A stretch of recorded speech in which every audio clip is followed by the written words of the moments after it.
Assalamualaikum warahmatullahi wabarakatuh. Gimana kabarnya anak-anakku di rumah? Mudah-mudahan kalian selalu baik-baik saja dan selalu sehat-sehat saja. Amin ya robbal alamin. Anak-anakku sekalian, walaupun kalian belajar di rumah tapi masih tetap semangat ya. Mudah-mudahan Allah selalu melindungi kita semua. Dan apabila kalian mau keluar rumah, tolong maskernya selalu dipakai dan jaga kesehatan. Baiklah anak-anakku sekalian, sebelum kita ke materi, terlebih dahulu kita akan membaca doa, membaca suratul basmalah, bismillahirrahmanirrahim. Namun sebelum kita ke materi, Ibu akan menyampaikan tujuan pembelajarannya. Baik, tujuan pembelajarannya yaitu 1. Menjelaskan pengertian kitab-kitab Allah Subhanahu wa taala. 2. Menjelaskan pengertian iman kepada kitab-kitab Allah Subhanahu wa taala. 3. Menyebutkan nama kitab-kitab Allah Subhanahu wa taala dan rasul yang menerimanya. 4. Menyebutkan isi pokok dari kitab-kitab Allah Subhanahu wa taala. Nah, itulah tadi tujuan pembelajaran. Sekarang kita lanjut ke materi pembelajarannya, yaitu bab 1 tentang iman kepada kitab-kitab Allah Subhanahu wa taala. Nah, pengertian kitab Allah Subhanahu wa taala artinya tulisan, buku atau ketetapan yang berasal dari Allah Subhanahu wa taala. Nah, iman kepada kitab Allah berarti percaya dan yakin dengan sepenuh hati bahwa Allah Subhanahu wa taala telah menurunkan kitab-kitabnya kepada para rasul. Ajaran yang terdapat di dalamnya disampaikan kepada umat manusia sebagai pedoman hidup agar dapat meraih kebahagiaan di dunia dan di akhirat. Ada 4 kitab yang diturunkan oleh Allah Subhanahu wa taala ke dunia. Yang pertama yaitu kitab Taurat. Nah, kitab Taurat ini diwahyukan kepada Nabi Musa alaihi salam pada abad ke-12 sebelum Masehi. Nah, nama Taurat ini berarti hukum atau syariat. Nama Taurat ini yaitu diturunkan oleh Allah Subhanahu wa taala kepada Nabi Musa alaihi salam dan untuk berdakwah kepada bangsa Bani Israel, dan kitab Taurat ini sebagai pedoman dan petunjuk hidup bagi kaum Bani Israel. Nah, bahasa yang digunakannya yaitu bahasa Ibrani.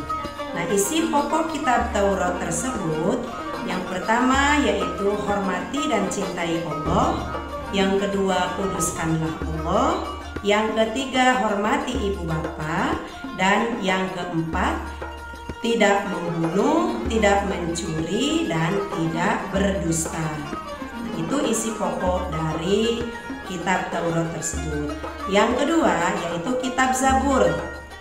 Kitab Zabur ini diwahyukan kepada Nabi Daud alaihi salam untuk bangsa Bani Israel atau umat Yahudi di daerah Yerusalem, dan bahasa yang digunakannya yaitu bahasa Kipti.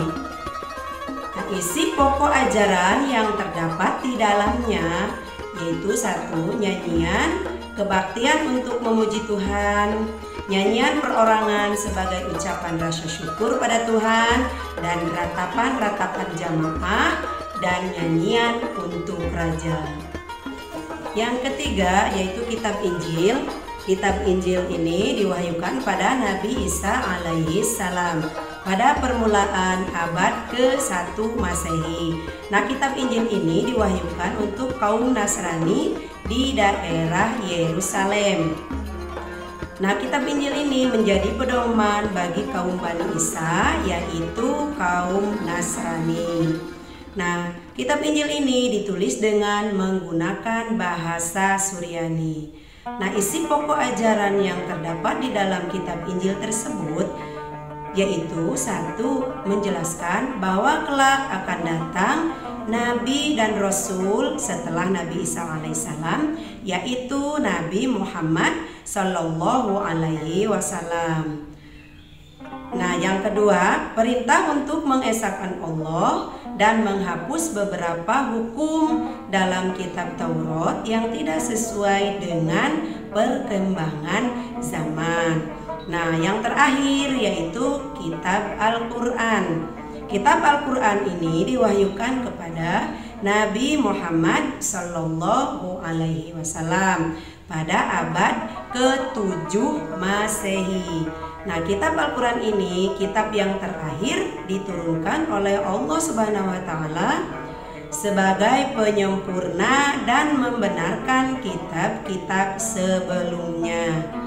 Kitab Al-Quran ini merupakan kitab suci dari Allah Subhanahu wa Ta'ala yang terjamin kemurniannya sejak awal diturunkan sampai saat ini. Bacaan dan isinya tidak pernah mengalami perubahan sedikit pun. Sebagaimana firman Allah Subhanahu wa Ta'ala dalam Quran surat Al-Hijr ayat 9 yang artinya, sesungguhnya kami telah menurunkan Al-Quran dan kami pula lah yang memeliharanya. Nah, dan Al-Quran ini pun diturunkan tidak secara sekaligus, melainkan secara bertahap, sedikit demi sedikit dan berangsur-angsur dalam kurun waktu 22 tahun, 2 bulan, 22 hari, atau kurang lebihnya 23 tahun. Nah, isi pokok dalam kitab Al-Quran tersebut diantaranya satu, yaitu akidah. Akidah yaitu keyakinan. Dua, yaitu akhlak. Akhlak itu adalah budi pekerti. Dan yang ketiga itu adalah ibadah. Ibadah itu adalah mencakup sholat, zakat. Dan yang keempat, muamalah dan tarikh.